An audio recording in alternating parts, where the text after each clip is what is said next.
Hello everyone, my name is Ryan Kister from the YouTube channel How Farms Work. Today I'm going to discuss with you guys a little bit of a sensitive subject that not a lot of farmers really like to talk about, for whatever reason. Now, previously I had done a video that had shared some of my finances and people absolutely loved it. It was shown in colleges and public schools and I received a lot of good feedback, so I figured at the end of the crop year 2017 I would go ahead and share some of my figures. Now, I just finished up taxes, so now I have a pretty good idea for what I had received and what I had put in and what it looks like. So the three fields that I'm going to discuss with you guys are the 11-acre bean field that in 2018 is going to be corn, my 35-acre no-till corn field, which is going to be beans this year, 2018, and as well as my 61-acre bean field that is going to be corn in 2018 that is no-till as well. Now, we're going to start off by just talking about the 11-acre bean field. I'm going to break it up into sections. We're going to go through each field individually, and then I'm going to talk about the totals and why I ended up where I am. And to be perfectly honest, it's been a long time coming. It's been about a year since I've known that I was going to end up looking like this unless the crops yielded fantastic, which only one of them really yielded fantastic, and that's this 11-acre bean field. So I took my settlement tickets and my scale tickets from the grain elevator, and I was able to figure out exactly what the yield was in each of the fields. Sometimes when you mix and match and send loads down from different fields on the same day, it can be kind of difficult to break up your yield unless you take the yield monitor figures, which none of those figures I'm using. But I think that these figures are more accurate as far as the yield goes. So for the 11-acre bean field, I had received 814 bushels, which came out to be about 74 bushels to the acre, which is really good. Now, when we actually harvested that field, I thought that it didn't do as well as it actually did. But they do say that for any field that hasn't been in beans ever, the first year that you put a field into soybeans is going to be the best yield of soybeans that you ever have. And this number is actually pretty close to the beans, my average bean yield from last year. So last year was a fantastic year for beans. This one yielded 74 bushels to the acre, which is really good. Now going into rent, I used $250 acre rent for all of the fields. That is not what we pay in rent, but I mixed and matched numbers to make the total figure the same, because I really don't want people to know what we run as far as acres and what the rents are, because there are a lot of farmers out there who would pay a good penny just to figure out what other farmers are paying in rent. So I had to mix and match that up just to protect our farming operation as well. I'm sure a lot of you can understand why I did that. But for this field, the rent cost ended up being around $2,750. My inputs, as I kind of did the same thing with the inputs, all of my input costs were just one long sheet. They were not broken up into, okay, this was used on beans here, this was used for corn here. So that is kind of why I ended up with the situation where I think this 61-acre bean field absorbed more of the cost than it should have. Especially, I think the corn should have had a little bit higher input cost than it actually did. But like I said, I just kind of took what size the fields were and kind of divided it out. So insurance cost, I kind of did the same thing for. With my input cost for this 11-acre bean field was $2,200. Insurance, $192, and the total cost ended up being around $5,211. The checks that I had received for this field were $7,576, which gave me an average dollars per bushel of $9.30, which isn't that bad figuring what I'll get back to on this field. We went into a marketing program that kind of fudged up my dollars per bushel, and it kind of went both ways. For the corn it did pretty well, but for the beans it was terrible. Now, my average profit for this field ended up being around $2,365, which for an 11-acre field, that's pretty decent. Now moving on to the 35-acre no-till corn field. I had received scale tickets saying that I had 6,082 bushels, which ended up being 174 bushels to the acre. Now, there's a lot of things to consider on as to why that was 174 bushels to the acre. Our average yield across the farms, I believe, was around 210 last year. So this is about 35 bushels lower than everything else. You may wonder that maybe it was because of it being a no-till, which is totally plausible. And you may wonder if possibly there was any weather or mold or any of those other issues. But the issue that it was, I believe, is that mid-year, if you guys will remember back to one of my videos where we took shelter in the storm shelter out here, that was the same storm that hit this cornfield. It gave it green snap, which it snapped the stalks off and it did a good job at killing the plants. So it reduced my yield, I believe, to 174. That was also the competition field. We had dumped quite a bit of fertilizer and other nutrients down on that field to get the yield up, but after that storm we had known, okay, this field's not going to yield like it should. And I had actually done some flyovers to show you guys what it looked like. So, looking down, the rent I figured out for this field was $8,750. The inputs were $7,220. I believe that's a little lower than it should be. Like I said, because I think that it's a little disproportionate, but I'm going to use it anyway because it's the best number that I can come up with. So, insurance cost for that field was around $612, and the total cost I averaged out to be around $16,582, which, when you take the dollars received, and I received $18,242 in checks from the grain elevator, which led me to have a $1,660 profit off of that field. Did I actually have a profit?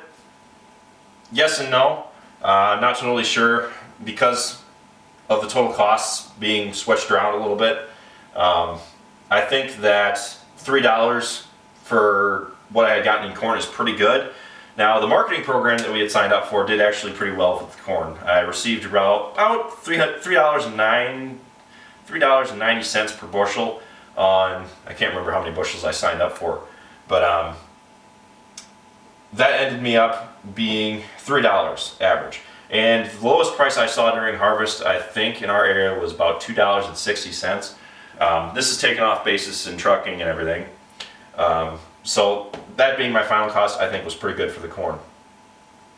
Moving on to my 61-acre bean field. This is a no-till field. I believe that this field shouldn't have had quite as high a cost, and which leads it to being the one field where I ran negative. Now, I had received 2,723 bushels, or I was paid for 2,723 bushels, and that's what the scale tickets had said, which came out to be about 44 bushels to the acre. Now, I think this field could have done better as far as the bushels for the beans. Part of the reason I think that it didn't yield quite as well is because of the no-till. I really think that if we had tilled it up, it would have done better. Last year we had some issues in the field and we had to fertilize this field, which may be partly responsible as to why my costs were a little bit higher than what I think they could have been. But we did want to spread fertilizer on that field because of what had happened the previous year, where the application wasn't good across the whole field.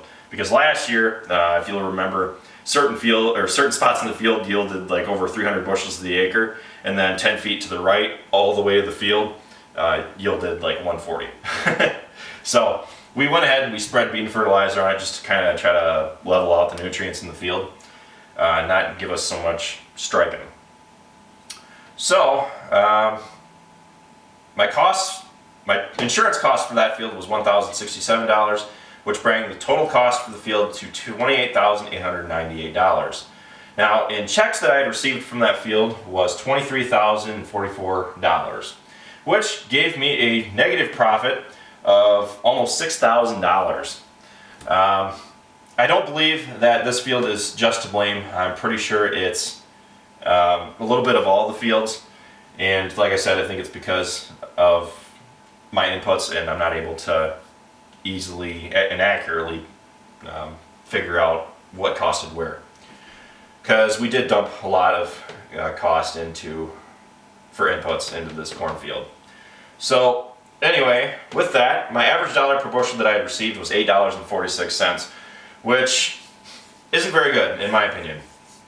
I'm not totally sure what bean price was last fall, but I know that for a few thousand bushels I had received $7 for whatever load, how many ever loads it was. And that is what brought my average down here compared to that. I should have been able to have it higher, but I would have been marketing my crops earlier in the year, but I was unable to because of that marketing program. It kind of prevented me from being able to market my own crops because, you know, we had signed up for so many bushels. I knew what they were going to be paying me, and it's been kind of stressing me out over the last year because I thought, okay, I'm going to get screwed because I had gotten screwed last year, and they gave me the exact same prices as last year. So all in all, this year, I think I lost around $4,000 on beans just because of that marketing program. So I think it was about 2,000 bushels that we had marketed. But again, for the beans, I had only had about 3,500 bushels of beans. So that kind of shows you how much wiggle room I had to play with, and I really didn't have much else that I could do about it. So all in all, when you add these up, I had a loss of $1,832. Now that does not figure in my FSA loan interest, was right around $1,000. It does not figure in diesel fuel for running all of these acres, and it does not figure in wear and tear on the machines as well. All in all, I think the loss that I had was somewhere around $4,000 to $5,000 just on the crops, and that is because of what I had lost here as well as what I failed to get back and what I paid for interest and whatever else. So here it says about just under 2,000, but in the end it was right around 4,000 to 5,000. And I'm not too worried about any of this because last year, when you take the 2 years, and this is the thing about crop farming, if you take the 2 years and you divide them up, I did make a decent profit across both years. And with the right way that prices are right now, you know, you're not going to always be winning. And you are going to have some losses out there, and I still am doing fairly well. Prices have started to rebound. I am completely out of that marketing program that I never wanted to be in the first place. But luckily now I have full control over my crops, and I know that I can make a profit from here on out.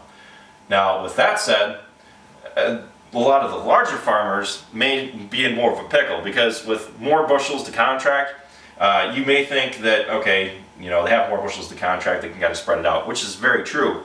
However, they are also human and may not be able to figure out exactly what they need to make a profit. They don't know exactly how much they're going to get, which can lead to a loss if they don't have a very high yield, which I believe happened to one of our neighbors who thought that he was going to be running the whole county, and that's what he told people. He actually just filed bankruptcy just this last year, and that has kind of led him to be where he's at now. He's kind of selling out, and it's kind of impacting us positively because us being the smaller guy, without that as much competition, a lot of the landowners are starting to step back and say, okay, you know, like, we don't want to bankrupt you guys either, because they've seen situations like that where he completely goes belly under. And that's a large reason why I advocate for smaller farmers such as ourselves. We don't want to get huge, and we certainly don't want to run the whole county. Part of that reason is because I think that smaller farms are more economical. They do say that larger farms are more efficient. Even that I kind of debate, because with people like us, we're just a family. We can kind of absorb any employee costs. You know, we don't have to pay ourselves. We're just here to spend the time and get the work done. So for that reason, I think that small farmers are more economical. Right now especially, I've seen this coming. A lot of the larger farmers across the nation are starting to go belly under. And a big part of that reason is because of the high rents that people are paying. I've heard of, especially the guy who just went under, he was paying anywhere between $350 and $450 in rent. So another thing I want to discuss is CRP, which the government pays landowners to put their arable farmland into set-aside, which is just basically just seeding it down to grass and letting it grow. This is to reduce the number of corn bushels that are in the world, or in the nation, and that way it kind of keeps prices inflated a little bit. On one hand, I agree with this. However, what I don't agree with is that the government is outbidding farmers, because farmers cannot make a living paying what the government is in rent, at least in our area. I don't know where it is, how it's paying everywhere else, but the last I heard from a landowner that really didn't even have that good of ground, he had an offer from the government of about like $300 per acre. And that is way more than anybody should be paying in rent. I think even our rent should stand to go down, mostly because landowners want to make money without being able to farm it. Well, the landowners also have to give farmers incentive to want to farm the ground, other than just, hoping for corn price goes back up to $7. Because let me tell you, that is not a probability, especially with the way that yield has been all around the world lately. I could see it going up a little bit, but I don't really see it going up to 7 anytime soon, unless there is weather disasters all around the world. So with that, I think that is kind of the current state and where we're at as far as farmers go. We are competing with the government for $300 acre rent. We just can't. And smaller farmers like us are also competing against other farmers with exorbitant rent prices when the larger farmers are going under. Now, that's part of the reason why I advocate for smaller farms, because I believe that as smaller farmers, we are more able to absorb a loss. And which is true, because here I got a loss in my crops. However, with my beef, I came out positive. But on the other side of the coin, in my free time, I also do a lot to make a profit as well. I've turned my hobbies into profitable ventures. I used to do photography as a hobby, and now I do it as income. And with that and YouTube, even though I use a good part of the YouTube income to kind of keep buying the latest camera technology, because I'm all about that. And it's kind of one of those things where I believe that small farmers may be a better choice than the large farms. Even though I had heard for a while that they were saying that larger farms are more efficient, and they may be. But I don't think that in times of low prices, the larger farms are going to provide the nation a steady source of food. So take that for what you at face value. Like I said, with my crops, I did come up negative. However, with all my other ventures like photography and YouTube, I did come out ahead. And it's nothing that I'm really worried about, because when you average, even when you take this and average it from last year, I did come out decent. So anyway, with that, thank you all for watching. I hope you can take away something from this. And if you have any questions, be sure to let me know, or be sure to tell me the story in your area. Let me know what even rents are doing where you are, because I would actually really love to know, because it's kind of difficult to get a scope on the rest of the world, especially being in just one area. So thank you all for watching. Be sure to check out all of our other videos. Be sure to like, comment, subscribe, and be sure to check us out on Facebook, Instagram, Twitter, and Snapchat, all how farms work. And I'll see you next time.